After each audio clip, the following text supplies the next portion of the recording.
Salve, muito boa noite. Mais uma vez aqui o Frente a Frente falando de política, né?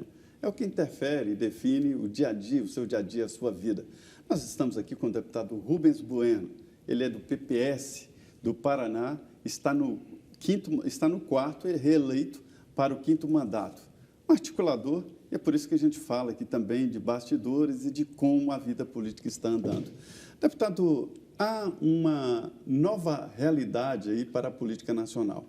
Jair Bolsonaro foi eleito de uma maneira diferente, sem os partidos políticos, e agora nessas conversas ele não chama os presidentes dos partidos, ou seja, não conversa institucionalmente com as siglas. Isso não é reclamação, porque esses últimos acertos deram em mensalão, em lava-jato e tal. Como é que o senhor está vendo aí esse acerto novo na política? Olha, ele tem dito que é um jeito diferente de fazer política, que ele vai fazer.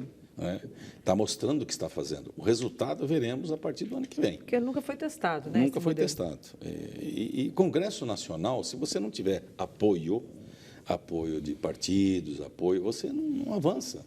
Até porque você tem aqui uma relação muito próxima, né? Mesmo que você é independente, que você pode tomar as medidas que julgar mais importantes do que aquelas indicadas pelo Executivo, ele tende a ter essa proximidade, porque depende de ambos para avançar no processo. Então, o que eu espero é que dê certo, seja esta fórmula dele, que é nova, pode ser, né? Ou que busque uma fórmula ideal que venha em favor do Brasil. Mas conversar, por exemplo, com o PPS, nada? Não teve como... Não tem essa conversa, pelo menos que até hoje não soube nada a respeito. Mas poderá ter, claro, tem que ouvir, tem que saber o que se pretende. Até porque apresentar os projetos para o país. Qual é o projeto para a reforma da Previdência? Qual é o projeto econômico para o país? Eles ainda não disseram a que vieram nessas duas esferas. A gente só sabe que vai mudar. Agora, como vai mudar, a gente ainda não sabe. Qual é a relação do Brasil com o mundo que está aí quase totalmente interligado? Não é? Aí vem uma declaração, não, vamos mudar a embaixada de Tel Aviv para Jerusalém. Isso para quê? Que já provocou reação na comunidade árabe. Para quê? A convivência no Brasil de árabes e judeus é uma convivência boa no Brasil, não tem essa dificuldade. O Brasil tem essa coisa boa no mundo todo, de ser respeitado por ser um país equilibrado, de bom senso e de acolher outras nações, né? O Brasil não tem esse aspecto de estrangeiro, até porque aqui essas demandas é que criaram. Basta ver italianos, alemães, poloneses, ucranianos, portugueses, enfim. Agora, como é que você avança nisso? Você tem que olhar para o mundo do que está acontecendo aí. Esta declaração da embaixada, que a Denise acabou de dizer, ela é muito ruim para o agronegócio e para a economia brasileira. Muito ruim. Os países árabes são os grandes compradores da carne de frango, de alimentos. Então, você veja que tudo isso... Nós temos aqui frigoríficos especializados, né, em abater... só para o mundo árabe. Para o mundo árabe. Só para o mundo. Condições especiais, tipo de carne especial. Então, veja, pode significar isso. Até ouvi um dia desse um presidente de uma cooperativa que é muito até discreto, para não poder entender. Ele falou, não, o presidente da República está falando demais. Não precisa falar demais. Basta falar o que precisa. Mas é que a democracia direta que ele está propondo, né? De conversar direto com o eleitor, sem intermediário? Essa da democracia direta nós já vimos em outros tempos. Né? Collor de Mello era isso, de botar uma camiseta, dizer através dali expressar algum consentimento, de expressar através não sei do quê. Isso não dá certo. Tem a mídia, tem as redes sociais, tudo bem, ótimo, ela está aí para ser usada. Mas você não pode, de forma alguma, imaginar que isso... Porque isso aí lembra muito ditadores, né? Agora, ditadores têm um canal direto com a população, mesmo que seja não dizendo a verdade. Sempre tem ali, em todo governo, quando se elege, tem aquela janela de lua de mel, onde tudo é possível. Os famosos 100 dias. O Collor conseguiu, com isso, aprovar, inclusive, o confisco da poupança lá atrás, né? Agora, qual é o prazo? Porque uns ficam ali 100 dias, os outros chegam a 6 meses. O ex-presidente Fernando Henrique Cardoso teve quase um ano dessa janela de lua de mel, mas ele era um negociador político, como o senhor disse, o Zé Maria bem lembrou, um encantador de serpentes. A gente precisa... Qual é o prazo que o senhor dá para o presidente eleito Jair Bolsonaro? O que o senhor acha que ele vai ter de lua de mel para tentar aprovar as reformas? Olha, eu acredito que os primeiros 6 meses, né? Além disso, é muito tempo. Até porque os 100 dias são famosos na história do mundo, né? Você tem esses 100 dias da lua de mel Já para tem gente poder dizendo que rede já dizer social... o que quer. Se você disser, como governante, como presidente, o que ele quer em 6 meses, já disse o bastante, porque a partir daí você desdobra nos 4 anos. Os especialistas em redes sociais Até agora, pelo menos, não há. Estão dizendo que não dá nem 90, os especialistas em redes sociais, né? Que dizem que nas redes esse prazo é mais exíguo. Esta de conversar direto, você tem aqui uma relação de que você conversa várias vezes durante o dia. Você está aqui no WhatsApp, você está ali no Facebook, está ali no Instagram, está não sei onde, você tem conversa várias vezes ao dia. Então, por isso tem que ter agilidade. Eu acho que 6 meses é o ideal, porque as reformas a reforma administrativa, como fusões de ministérios, etc., isso aí demora. Demora, porque até aprovar a lei, até esta lei estar sancionada, publicada, ela tem um prazo aí de pelo menos 90 dias. Pelo menos 90 dias. E para depois isso entrar realmente em funcionamento, tem outro tanto. Então, o ano que vem vai ser um ano consumido. Mas espero que nos 6 meses iniciais diga efetivamente quais as reformas importantes e qual o caminho que o Brasil vai seguir a partir daí. Ele tem autoridade para isso. Todo mundo foi eleito. Todo mundo, deputado, aí na expectativa de como vai agir essa chamada embaixada ou bancada da internet, né, que são os deputados que foram eleitos pela internet, se eles continuarão fazendo o diálogo e fazendo o que os eleitores querem, né, porque o contato ali é direto. Mas um debate importante, que foi arquivado, né, ontem na Câmara dos Deputados, é o projeto Escola Sem Partido. Esse projeto prevê limites para o professor, colocar uma plaquinha na porta da sala dizendo que o professor não pode isso, não pode aquilo. É verdade que há exageros, há um trabalho em algumas faculdades e universidades no sentido de doutrinação, né? Falam até de uma cultura Enem, onde você responde o que não pensa, mas para não perder pontos, né?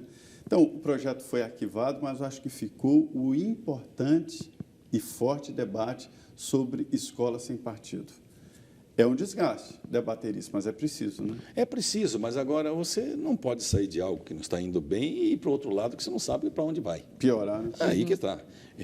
Então, nós temos que discutir as reformas importantes no mundo da educação, mas não com essa ideia que sai daqui e muda para cá, porque aqui é melhor. Melhor o quê? Para quem?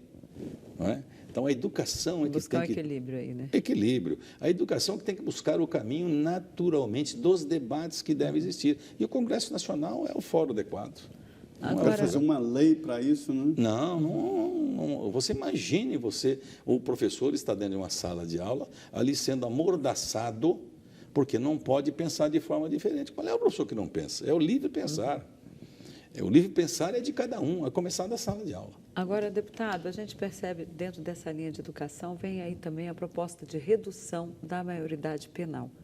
Tem muita gente contra, achando que isso não resolve o problema do país e muito menos da criminalidade. Como é que isso vai ser debatido lá? O senhor já tem assim uma... Porque a gente percebe que essa nova bancada que chega, ela se mostra favorável a essa redução. Como é que vai ser esse debate lá no parlamento? Vai ser um debate que está na hora do dia do discurso daqueles que se elegeram, não do meu. Eu sempre digo, por que vai diminuir para 15? Por que não já no útero? É um negócio muito, sabe, que você acha que as coisas têm que acontecer se você tem que dar educação em tempo integral. Esse é um problema que o país não chegou lá. Se você tiver educação em tempo integral, o Brasil muda de patamar. Os países de primeiro mundo, todos têm ensino e educação em tempo integral, todos. Os que não têm ensino e educação em tempo integral estão todos na periferia do mundo, tentando chegar lá. Então, nós temos que sair disto e olhar para o mundo do pensamento, da educação de qualidade, para aquele que se forma e ganha tempo na vida, para não ficar correndo depois atrás daquele tempo que perdeu.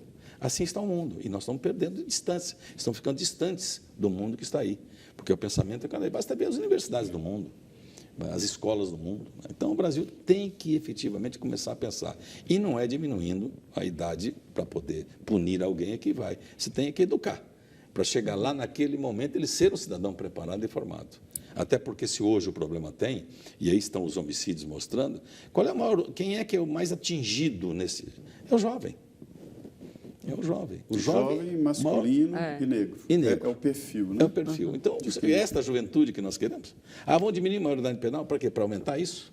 Não, vamos fazer com que a educação possa, no tempo... Tem que arrumar, então, ocupação para esses meninos. no tempo, a educação preencher isso e preencher para o lado bom, para o país e o lado bom da vida. Agora, o interessante é que a vida política está um caldeirão de ideias e de debates.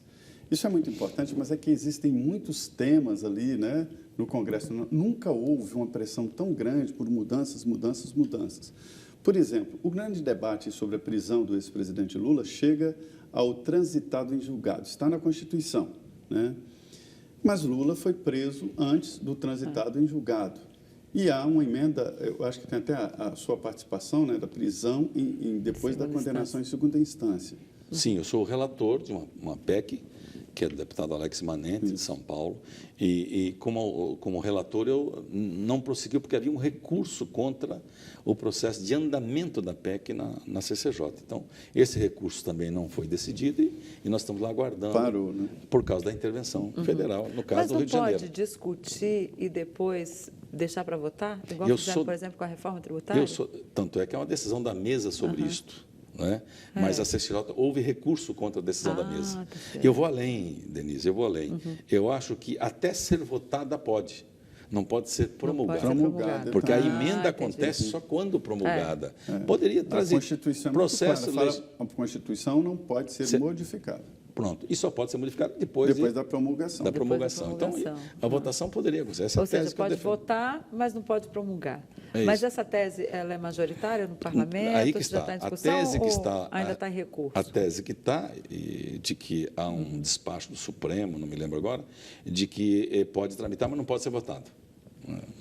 Tudo bem. Votada no plenário. No plenário. Como houve essa decisão da mesa e houve recurso, não podemos. Mas esta proposta de emenda à Constituição que fala da prisão em segunda instância, ela é mais para esclarecer, clarear mais na Constituição essa questão. Porque o transitado de julgado não significa que tenha que ir até o Supremo transitado de julgado. No último recurso do Supremo. Não significa isso. O transitado de julgado, se na segunda instância, por um colegiado, transitado e julgado, naquela instância... Ou seja, então vai até os tribunais regionais, no caso de Lula, o TRF4 ali, né? Que TRF4, é de Porto Alegre. Porto Alegre, exatamente. Quando é questão eleitoral, vai até o Tribunal Regional Eleitoral. Então, porque é um colegiado que vai decidir. E sendo um colegiado, isso tudo passa a valer. No caso aqui do presidente Lula, o Supremo já decidiu 2 vezes, 3 vezes. Que vale. Reafirmou que Mas vale. ele continua apresentando uma série de recursos. É recurso atrás de recurso. O senhor acha que isso é válido? Ou seja, não teria que ter um prazo aí para apresentar um novo recurso? É o mesmo recurso quase todo mês, recorrente. Denise, a nossa Constituição ela é uma Constituição moderna, ela é das mais avançadas do mundo, é o amplo direito à defesa. Está consagrado no mundo civilizado. Então, o amplo direito à defesa é aquele que acha que deve entrar com recurso, e esse recurso vai ser apreciado. Se pode ser recebido ou não, às vezes o próprio ministro não recebe. Mas aí ele recorre para o plenário. Aí o plenário fica... Outro dia teve... Não, a defesa recorre para o plenário. Recorre para o plenário, mas o presidente pode não aceitar também, pode não pautar. Isso aí tem muito do dia a dia e do próprio regimento do Supremo Tribunal Federal. Olha, esse debate sobre prisão depois da segunda instância surpreende muita gente. Porque para a pessoa lá, o pobre, lá no município, que não tem dinheiro, milhões, viu? Os advogados aqui cobram milhões. É isso mesmo, para ir ao Supremo Tribunal Federal, são presos depois da decisão do juiz, da primeira instância lá, a primeira decisão. Mas, em alguns casos, é assim mesmo, né? O juiz é que deve decidir. Não significa que todos só serão presos depois da condenação em segunda instância. Há casos em que o juiz lá decide que ele deve ser preso já, porque atinge ali a prisão preventiva, que é oferecer de risco, ou destruir provas, ou ameaçar testemunha, né? Existem critérios. Não significa que todos só serão presos depois da condenação em segunda instância. Exatamente. E mais ainda, o caso do foro privilegiado, só para no contexto, mas aqui é mais rápido, porque o foro vai no Supremo e ali... Não vai rápido nada, porque o Supremo não está preparado para isso. O Supremo não é para investigar, o Supremo não é para fazer inquérito, o Supremo não é para isso. Por isso que fica lá acumulado milhares de processos de 55 mil privilegiados, e isso não acontece. Quantos desses processos foram no tempo prescritos? Porque tem bons advogados que estão ali o tempo para ganhar, chegar no momento de prescrever. Quantos casos tem? Tem milhares de casos. Então, a segunda instância que nós temos que resolver. O Supremo já deu a palavra e resolveu. E a questão agora do fim do foro, só falta votar em plenário. Ok, nós vamos agora para o nosso último intervalo e voltamos em 2 minutos nesse dia cheio de notícias. Ainda tem muito tema para a gente debater aqui com você no Frente a Frente. Voltamos em 2 minutos.